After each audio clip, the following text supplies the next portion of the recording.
Yo, what is up, everybody? Welcome back once again to your boy's channel. You already know who it is, back with another movie review. So, we got to talk about Predators, Killer of Killers, okay? I finished watching this movie the other day. I meant to do my review the other day, but I got tired, so I said, F it, I'll do it tomorrow. So, let's go ahead and discuss it. This movie was freaking awesome, okay? Um, through no part of this movie did I feel bored. From beginning to end, it was a kick-ass movie. I liked all the characters. I liked the art style of it. It looked kind of like a pastel kind of art style, you know what I'm saying? Just in animation form, and it looked really, really amazing. I mean, when it was sun, hitting the mountains or trees or grass, it looked beautiful. Nighttime when the fire was going, it looked amazing. The characters, they all look great. The predators all look great. This movie was kick ass, okay? And I'm gonna just tell you straight off the top, this movie, in my opinion, I'm gonna give a 4.5 out of 5 to, okay? A 4.5 out of 5. It was that damn good. So the story follows three different characters. The first one you got is the Viking chick, and her story, she's basically trying to take out, I believe, like this king, right? Because the king was responsible for taking out her father. And so she's taking her men to fight off the king. And meanwhile, the predator is basically on their tail. And she ends up going into the compound, and outside she's using these shields that got like sharp cutouts on them, and she's literally slicing through these soldiers before she gets to the king, who gets taken out by her son. Um, and earlier in the movie, she orders her son to take out one of his soldiers because she's trying to figure out where he is, and the soldier had the information, and he was kind of hesitant. So she ends up taking like this huge axe and ends up hitting the guy right at like the waist, right? Because I was trying to figure out, like, was the movie, even all I saw it in the trailer, was the killers really gonna be like that? And they're exactly like that. So as soon as she removed the axe, because the son was too hesitant, you just saw the guts and everything just pour right out the guy. It was crazy. It was crazy. So I'm like, okay, this is gonna be that kind of movie. You know what I'm saying? So fast forward. Yeah, she takes out all these soldiers, and it looks crazy the way that she's doing it. She's just using her shields and just slicing off heads, and the legs are getting taken out. She's just using whatever she has at her disposal to take out these soldiers, and of course she has her soldiers who eventually show up to help her. So she has a one-on-one big fight with one of the predators, and they're fighting on the ice, and she manages to use this like a hook from this abandoned ship to get the predator sunk down into the hole of like this water, and ends up taking it out. And that fight right there was just really cool. Just how they broke down the stories for each character was really amazing, and it just looked really cool. Okay, she did her damn thing. The Viking chick stood her ground and took out the predator. Of course, she ended up losing her son and all her soldiers. And then we move on to the next story, which is the samurai guy. And the samurai dude, he ends up having some type of beef with, I'm guessing, maybe his brother, right?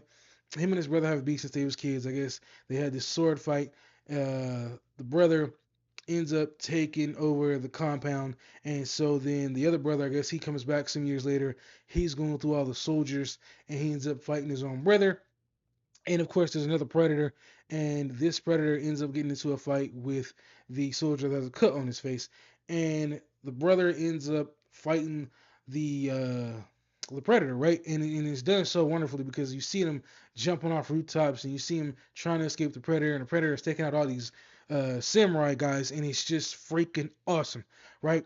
And so then the two brothers ends up teaming up to take out the predator, and the way that they managed to do it was so cool, right? So the predator basically has like this long kind of blade. He ends up, getting one of the brothers, and as the guy is, kind of like, injured from his injury, from the blade, both of the brothers kind of take an opportunity to distract the predator, end up taking him out. So they end up using his own tools, like his little mini explosive, against him. And then as soon as they think that, as soon as they know that he's not gone, they kind of see like his camouflage, some blood start dripping, and they end up running towards him almost as if they're going to attack each other, and end up slicing, and all you see is the predator get taken out, and there was blood, of course, on the sword. At the way that they did it and the way that it looks, y'all have got to see this if you have not checked this movie out.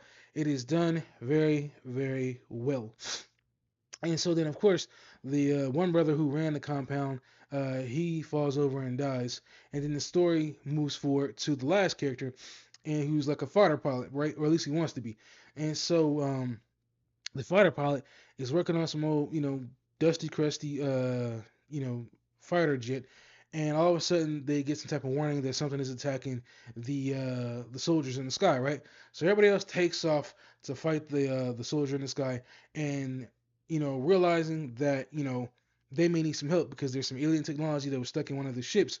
He ends up using his skills to fix one of the ships and takes off and excuse me, the jet, and takes off to help his fellow brethren who are all being taken out by another predator.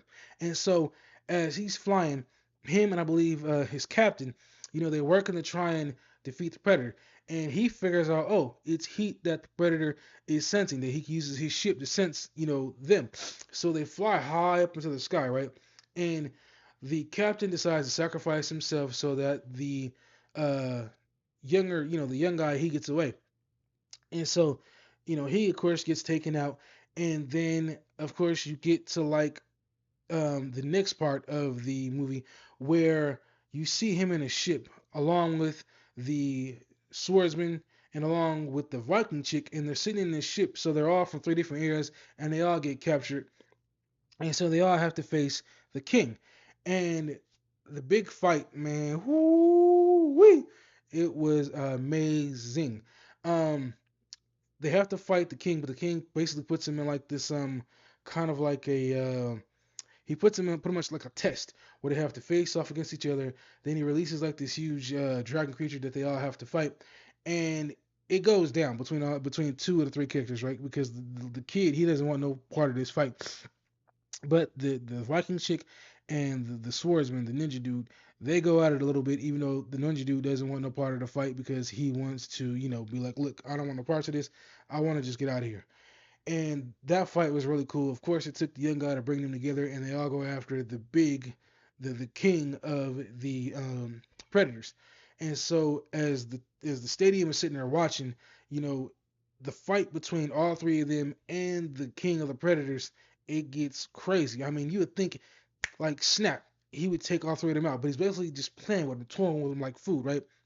And eventually they manage to get away. The young kid takes one of the huge ships, and as soon as they get ready to leave, one of the predators, henchmen, he uses like this hook to hook the ship.